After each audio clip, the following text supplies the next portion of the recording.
Laging love story nyo ah. Anak talaga niya papa.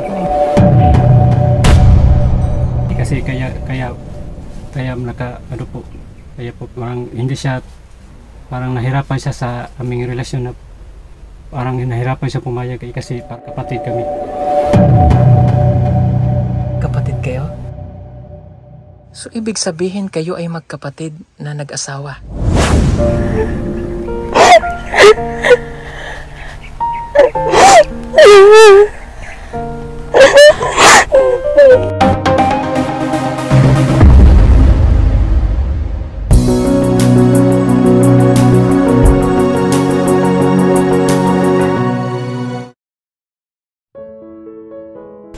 Ay kuya, saan ka galing? Nangangahoy at namumulot ng mga tira-tirang mga niyog sa bagong nag-harvest noong nagkaraang araw.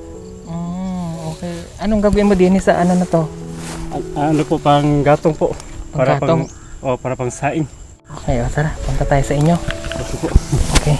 Siya daw po ay nangahoy. Okay, sige, nangahoy at saka kumuha ng mga tira-tirang niyog. Ano po sir, ilalagay ko muna itong niyog sir. O sige.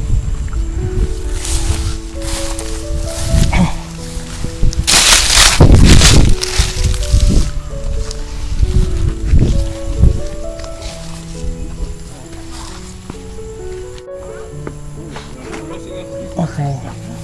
Ayan, so itong bahay na to, ito yung bahay ni na Kuya Rodel noong nakilala natin sila at ito ay sinira na nila at sila po ay nagtayo na ng bagong bahay doon.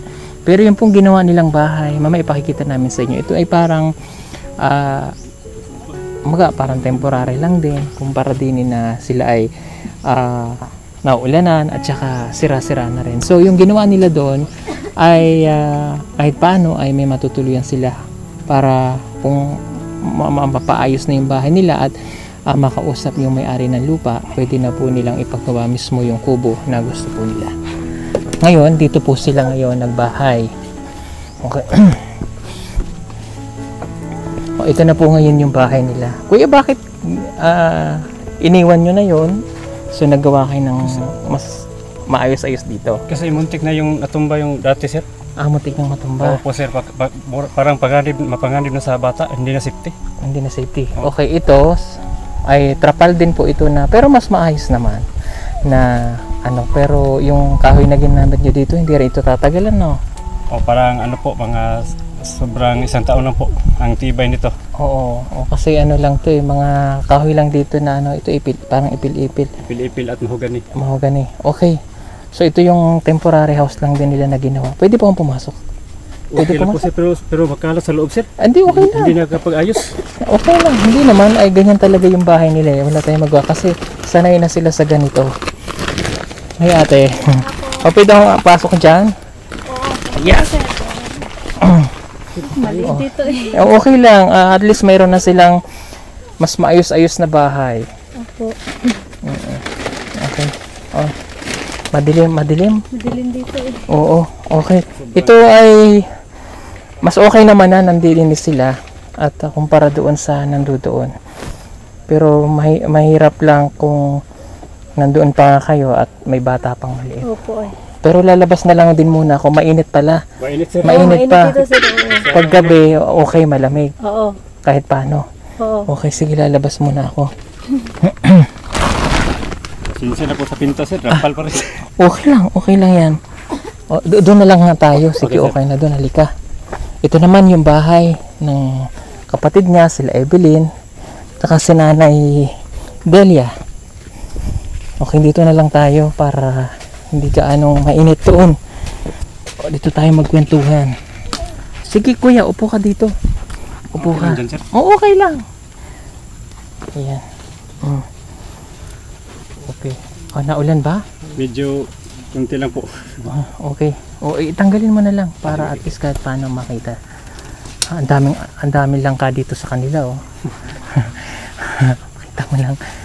Ang daming langka dito. Yung mga langka na yan, sa inyo na din yan. Hindi pa rin sa amin po sir. Parang bigla lang tumubo siya. Okay.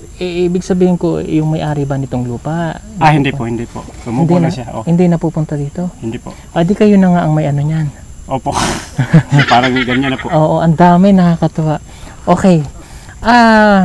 Kamusta naman? Okay naman po sir, mabuti naman po. Mabuti naman? Okay. Kaya kami nagbalik dito, yun nga, dahil alam nyo naman yung plano namin sa inyo na kayo ay sa tingin nyo, kayo ang masusunod dahil hindi, ang problema kasi namin dito mga kabayan ay kung paano natin sila mapapagawa ng bahay. Dahil yung may-ari nitong lupa ay baka tayo masita, di ba? Opo sir. Kaya mga ganto-ganto lang yun na ipapagawa na bahay. Pero kung ganun lang naman na ipapagawa, pwede na sa inyo yung kahit na kubo lang na Okay lang po maliliit. sa amin sir, okay lang naman. Okay. Dahil ang kailangan namin ay maipagpaalam na. Pero dapat magpaalam pa rin tayo. Mas mabuti sana sir. Nakapagpaalam na ba kayo? Sa totoo lang po sir, hindi naman kami nagpapaalam. Pero alam na ng mamayari nito kasi nagpunta naman siya dito mga 2 beses po. Kailan? Nung tagal na po, mga 3 taon na nakalipas. Matagal na yun eh. Opo. Kasi ang inaano kasi namin dito, baka papagawa natin kung masita kayo, mapagiba. Di ba? Hindi kasi, saan ba siya pwedeng makita?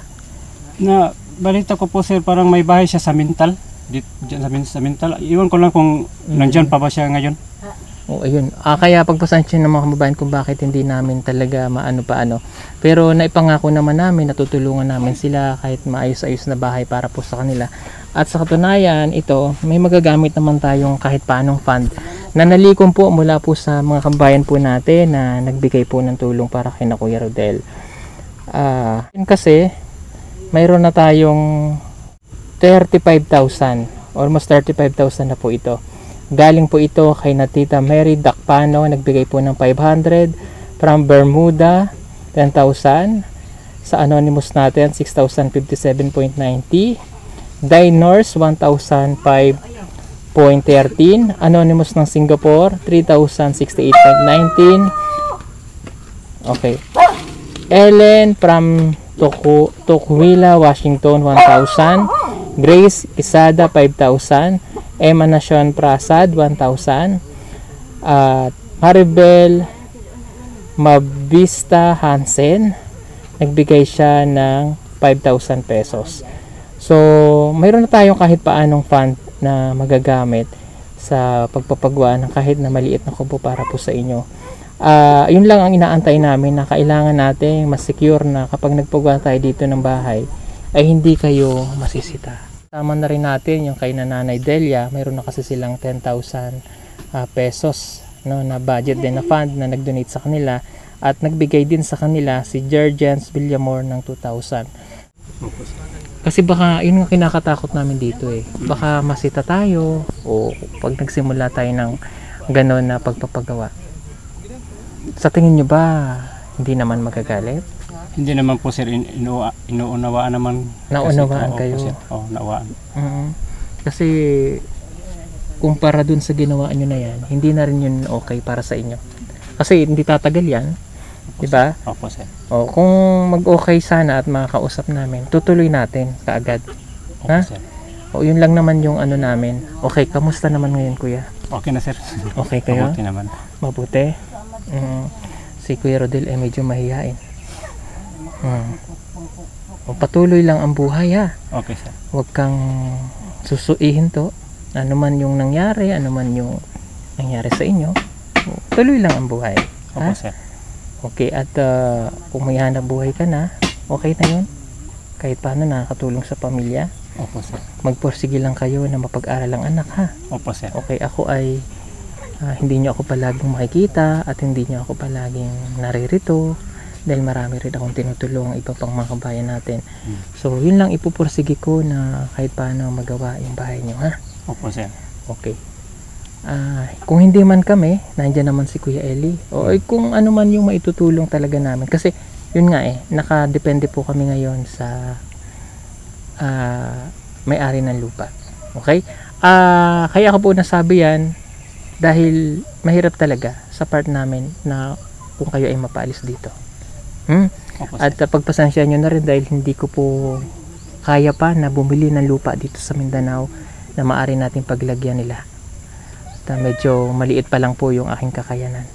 At ako po ay nagpapasalamat sa lahat po ng tumulong, sa mga sponsor na nagbigay nito. Maraming salamat po sa inyo. At isasama na rin natin sila ate, kahit paano ay madamay sila magkadikit kung mapatayuan kayo dito ng bahay, ha? Opo, sir. Okay, sa ngayon kami po ay nagpapasalamat sa mga kabayan po natin na nagpaabot ng tulong para sa kanila. Nasa sa inyo naman yon. Kung halimbawa ayaw nyo nang ipagawa yung bahay nyo at sa tingin nyo ay kayo yung mismong gagawa ng na base sa inyo na hindi sila magagalit. Kasi kung kami talaga ang gagawa nito, kuya, maayos. Opo, sir. Pero yun nga, kailangan natin ng legal. Ingatan po namin dito ay baka ipagawa natin then i-demolish. Mahirap, no? Para sa katulad po natin na hindi naman kami taga rito at magkakaroon tayo ng problema. Sayang. So kaya ang choice po namin, pwedeng sila yung magpagawa ng mas maayos na dito, bibigay po namin yung pera sa kanila. At kung may matira doon, pwede nilang gamitin sa ibang bagay like gusto nyo magtinda, pangkabuhayan, yung ganun, Opo, sir. Okay, basta ang hinihiling lang namin, kung okay sa inyo yon, kausapin nyo kami, bibigay namin sa inyo yung pera na nalikom at siyempre makikita din dapat namin kung ano yung ginawa nyo doon sa donasyon. Opo, sir. Ha? Opo, sir. Kasi nakakaawa naman talaga itong pamilyang ito.